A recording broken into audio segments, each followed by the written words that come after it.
Good morning, everybody. Happy Monday. We have an amazing show for everybody today. What do we have, Krystal? Many things to discuss this morning. So first of all, after Biden's State of the Union, he laid down a red line for Israel, which Bibi immediately said he was fully intending to cross. We have additional fallout from the State of the Union, including some polling about how exactly the public felt that Joe Biden did, and we all know how the liberal pundits felt he did. Tour de force, says Joe Scarborough, so we'll get into all of that. Last night was the Oscars. We have some highlights of some celebrities who were speaking out against Israel's assault on Gaza, which apparently triggered a complete freak out. We'll take you through that. We're also going to be discussing a new bill that targets TikTok. Saagar and I will have a little discussion, potentially debate on that front. Where is Princess Kate? A new photo has raised many questions among many people and sparked a lot of conspiracies. So I'm excited. This is a story, I don't even know what it is, crazy. CNN had a shocking report about those protesters who are blocking aid. We're also getting new details about this temporary port situation. So we'll break all of that down for you. I'm taking a look at how Israel tortured UN staffers in order to coerce confessions. Crazy story. So we'll dig into all of that. There you go. Thank you all to everybody who signed up during our State of the Union live stream. We deeply, deeply appreciate it. If you didn't get a chance, we still have a discount going on. So breakingpoints.com, you can help support our work. And we really enjoyed that AMA yeah, it was fun. that we did afterwards and just hanging out with Ryan and Emily. So if you want to see more stuff like that, you can support us and we can pay for it. So there you go. So thank you all so much for signing up. But let's get to the Biden interview. Yeah, so Joe Biden, after his State of the Union, seemed to be pretty excited, feeling energized. He actually gave a rare interview, of course, to a friendly over at MSNBC. But some interesting news was made nonetheless. Specifically, Jonathan Capehart of MSNBC asked him whether he had any red lines for Israel. Listen closely to the response. What is your red line with Prime Minister Netanyahu? Do you have a red line? For instance, would invasion of Rafah, which you have urged him not to do, would that be a red line? It is a red line, but I'm never going to leave Israel. The defense of Israel is still critical. So there's no red line. I'm going to cut off all weapons so they don't have the Iron Dome to protect them. They don't have. But there's red lines that if he crosses, and he cannot have 30,000 more Palestinians dead as a consequence of going after. There's other ways to deal with the trauma caused by Hamas. It's like, look, the first time I went over, I sat with them and I sat with the war cabinet. I said, look, don't make the mistake America made. America made a mistake. We went after bin Laden until we got him. But we shouldn't have gone into Ukraine. I mean, we shouldn't have gone into the whole thing in Iraq and Afghanistan. It wasn't necessary. It just caused more problems than it cured. After what happened in World War II, and the carpet bombing that took place, what happened was we ended up in a situation where we changed the rules of the game, our constitutional legitimate rules of war. And they should be abided by. So a lot there. On the red line piece, just to recap. So Capehart asked specifically about Rafah. Biden says, it is a red line, but then he immediately says, but I'm never going to leave Israel. He says there's no red line where he would cut off all weapons. And then he says we can't have 30,000 more Palestinians dead. So your red line is 60,000 dead Palestinians. I mean, it's a muddled mess. And interestingly enough, Saagar, I thought the chyron they had up on the screen with MSNBC was actually accurate, which said Biden says no red lines for Israel. I agree, actually, because that's the only honest way of reading the text. And in fact, I saw many tortured attempts. The Wall Street Journal, for example, said Biden has red line on Israel. And I was like, well, but if you read the quote, that's not what he says at all. Yeah. It also goes back. I mean, there's a lot of debates around red lines, et cetera. But the famous one is like Obama and Syria, and some presidents actually learned from that. I actually remember asking Trump once, like, what his red lines were on a particular issue, and he's like, I don't do red lines. That's what Obama did. I don't do red lines. And I think that's exactly why, because if you say that it's a red line, there has to be consequences. Right. Whereas with Biden, he's like, but there is no scenario where I'm going to, take my maximalist power in order to shut off weapons or any of that. It's like, well, then you have a strongly held inclination, but that's not the same thing if there's not going to attach any consequence. So, but it fits with the broader pattern of the Biden administration is they have rhetorical criticism for the press, for the media, PR purposes, but action-wise, policy-wise, there has been no substantive change. And in fact, I assume that's really what he's telegraphing to the Israeli establishment. He's like, yeah, don't worry about it. Yeah, I mean, I think we've seen what the red lines are, and they're non-existent. I mean, we've had all of these, previous desires stated through leaks to the press about, oh, we don't want a full wholesale invasion. Well, that happened. Oh, we need you to scale back the bombing. Well, that didn't happen. You know, and every wish that the U.S. has sort of like floated to the Israelis, they've immediately dispensed with. And I'm going to tell you in a minute what Netanyahu responded to this sort of red line that he talks about with Rafah before immediately saying, but I'm never going to leave Israel. There was another moment that really caught our attention as well, where Biden was asked about that uncommitted vote and about voters feeling that he is aiding and abetting a genocide. Listen closely to this response. One told Charles Blow of the New York Times, and I'm quoting, as bad as Mr. Trump's rhetoric was and him putting a travel ban on 5 Muslim countries, he wasn't overseeing and actively arming a genocide. Those are tough words. What's your response to that widely shared sentiment? It's not widely shared. You guys make judgments you're not capable of making. That's not what all those people said. What they said was they're very upset, and I don't blame them for being upset. There's families there. There are people who are dying. They want something done about it. And they're saying, Joe, do something, do something. But the idea that they all think is genocide is just not, that's a different situation. Look, I can fully understand, can't you? You have a family member there, families that come from a family that is still isolated there and may be victimized. It's understandable they feel that way. And that's why I'm doing everything I can to try to stop it. So I am going to chalk this answer up to delusion, because we know the polling, 50% of Joe Biden voters from 2020 think it is a genocide, number one. Number two, he really wants to ascribe the protest movement and the uncommitted votes just to people who potentially have family members who have been directly impacted. And you just can't look at the numbers in terms of, the voters who are voting uncommitted, in terms of the mass wave of protests who have made it so that Joe Biden cannot go anywhere without facing protests that have made them terrified to go to college campuses, for example, and think that this is just limited to people who have a direct familial connection to the Gaza Strip.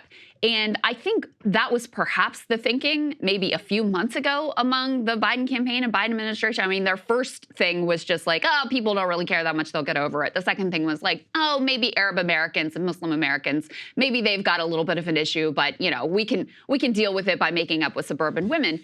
I mean, what we've seen is that this is a very widespread sentiment, that even outside of this sort of activist protest movement, the young people in the Democratic Party have really won the argument. That came out in a poll that we shared with you last week, that older voters in the Democratic base now agree with young voters in terms of their position on this conflict and vis-a-vis a ceasefire.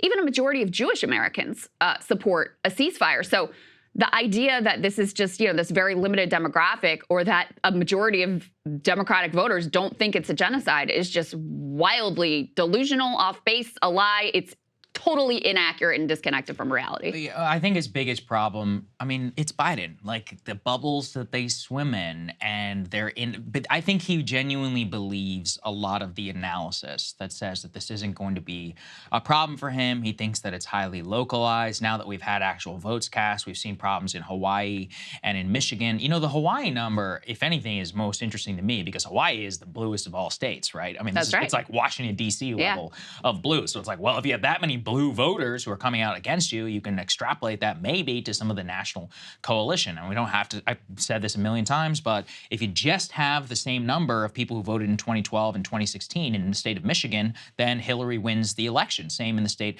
of Pennsylvania. So you have very, very critical parts of your coalition where you're not able to lose 1 or 2%. Now we combine that with RFK Jr., Cornel West, and Jill Stein, the three of them making up a decent percentage of protest vote. Every poll that we've looked at, Krystal, says that Trump is going to come out on top. Not only does he lead Biden in the head-to-head, but specifically with the protest votes in there, they disproportionately bleed. Not RFK Jr. per se, but definitely Cornel West and Jill Stein there on the ballot. And now I've seen some discussion of RFK potentially being on the libertarian ballot, at least in some states. That would be absolutely devastating, I think, for Joe Biden. Yeah, I think so too. Yeah. So, just a completely delusional response. I think you're right. I think you can see from the fact that he and his team believe that these little PR stunts, like we're going to talk about later, the aid drops, which by the way killed 5 Palestinians and provide, woefully inadequate levels of aid.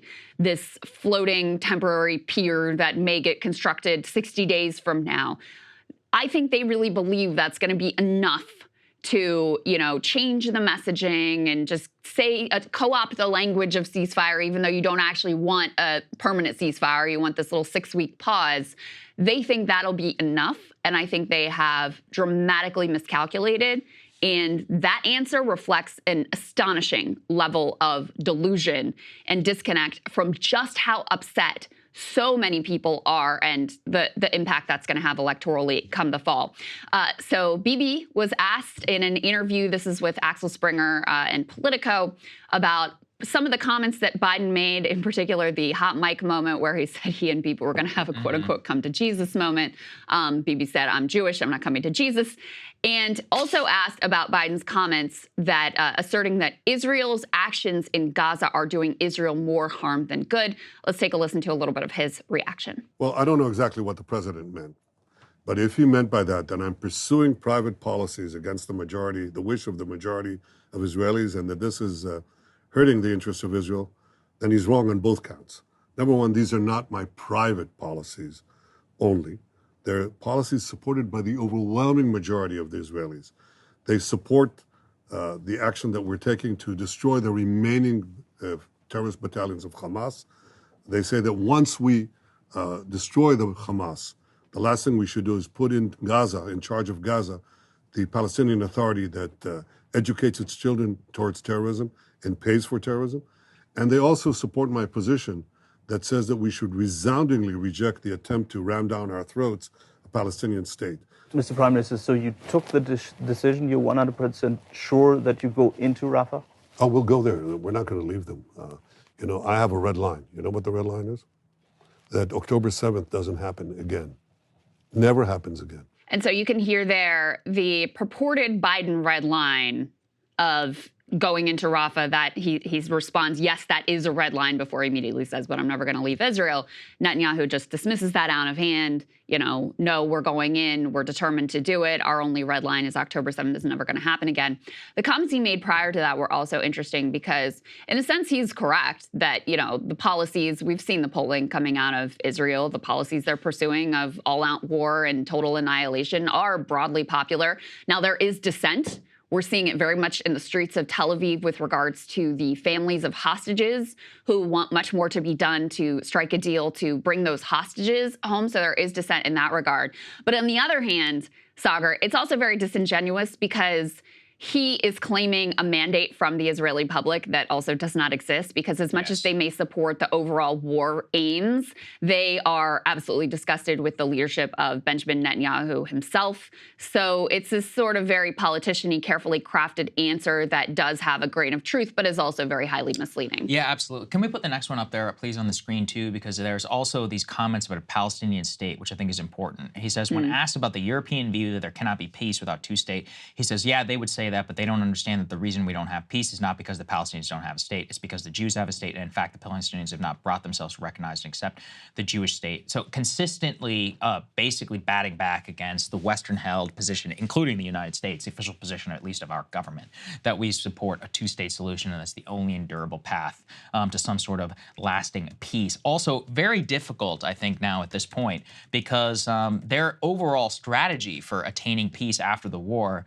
and not becoming a geopolitical pariah is having the UAE, Saudi Arabia, Qatar, and the other Gulf Arab states, de facto, including Egypt as well, de facto recognize or have their relations with Israel be totally normalized, which is what they were pursuing ahead of this. However, the Palestinian now question, making it such that that is almost certainly impossible, just leaving them in a very difficult position in the future. You see some of this in the ceasefire negotiations happening right now, too. Yeah, I mean, Saudi came out and pretty directly rebuked some comments from the Biden administration. Remember, we covered that previously, where the Biden administration was trying to say, no, Saudi normalization is still on the table. And Saudi came out and was like, no, it is not on the table, barring an actual progress towards a real Palestinian state, not just some fake lip service bullshit. So that is certainly reality. I mean, I think Bibi's comments, first of all, saying, listen, the domestic populace is behind me. And again, there's a lot of polling to back this up. This, not behind him as a leader, but behind the direction of the war. You know, only a tiny, tiny percentage thinks that the IDF has gone too far, as an example. In any case, that just underscores the fact that Biden, you know, meekly asking for certain things, oh, please don't go into Rafah or whatever, is not going to do anything. The only way that you're going to change the course of this war is if you, in fact, use the tremendous power and leverage that the United States has. And so these little rhetorical shifts are not going to do anything whatsoever. And then it's also, you know, that's also really underscored by the fact that this purported sort of kind of red line that Joe Biden lays out in that MSNBC interview, I mean, Bibi thinks nothing of just immediately being like, no, I don't care. I'm going to do what I want to do. And do any of us have any expectation that Joe Biden is going to do anything more than like meekly protest and then accept whatever Bibi wants to do and whatever Israel wants to do? No, of course not, because we've seen how this is played out time and time and time again throughout this conflict. To your point, Saagar, about those supposed ceasefire negotiations, let's go ahead and put this up on the screen. Interesting note from Times of Israel and Wall Street Journal originally reported this. Qatar is apparently threatening to deport Hamas chiefs if they don't agree to a hostage truce deal. As far as I can tell, the biggest sticking points are a really crucial one. Hamas wants a permanent, lasting ceasefire. And Israel wants to go back to all-out assault and annihilation in, let's say, 6 weeks' time. So that's a pretty hard gulf to be able to close. You know, there have been reports previously that there were some disagreements between the political leadership of Hamas, which is based in places like Qatar, and the military leadership, which continues to be in the Gaza Strip. The military leadership more interested in the full lasting ceasefire, and the political leadership, you know, more open to a short-term ceasefire. So I don't know how those things will play out. But this is also a critical moment, Saagar, because we are now officially in that month of Ramadan. This was something else. Remember back when Joe Biden was worried about the uncommitted vote in Michigan, and he came out licking his ice cream cone and was like, oh, I think we'll have a ceasefire by Monday. Total bullshit. And he had laid out before that his goal was to get there before Ramadan. Well, here we are at Ramadan, and no progress. Yeah, and there's also some pretty inflammatory images coming out of Jerusalem. Let's go ahead and put this up there on the screen where you can see this happened yesterday. There were some major clashes actually at the Al-Aqsa Mosque in Jerusalem, where police appear to be banning anyone from under the age of 40 from actually praying at the mosque. This is, look, in a previous life, Krystal, this, you know, before the war would have been a major international incident, because I believe, now you could try and correct me if I'm wrong, that is in violation at least of the general understanding and or treaty that governs Al-Aqsa, the mosque, and the security zone that's there. I've actually been to the area as well. It is very confused as to who exactly controls what. But in general, and this goes back to some of the uglier moments of violence in Israel, like messing with the Al-Aqsa Mosque and control and access to the mosque is itself one of the most inflammatory incidents in the past, especially then during the holy month of Ramadan for Islam. Right. It's in East Jerusalem. It's occupied territory. Some of the most extreme, you know, Israelis, including some who are in the the government, always are looking for intense provocations here. This is a classic, you know, consistent flashpoint, very high emotions around Al-Aqsa Mosque. And so, you know, this is a potential additional escalatory point, additional potential conflagration here. So something we definitely want to keep our eye closely on. Hey guys, if you like that video, go to breakingpoints.com, become a premium subscriber, and help us build the best independent media organization on the planet. That's right. We're subscriber funded. We're building something new. We want to replace these failing mainstream media organizations. So again, to subscribe, it's breakingpoints.com.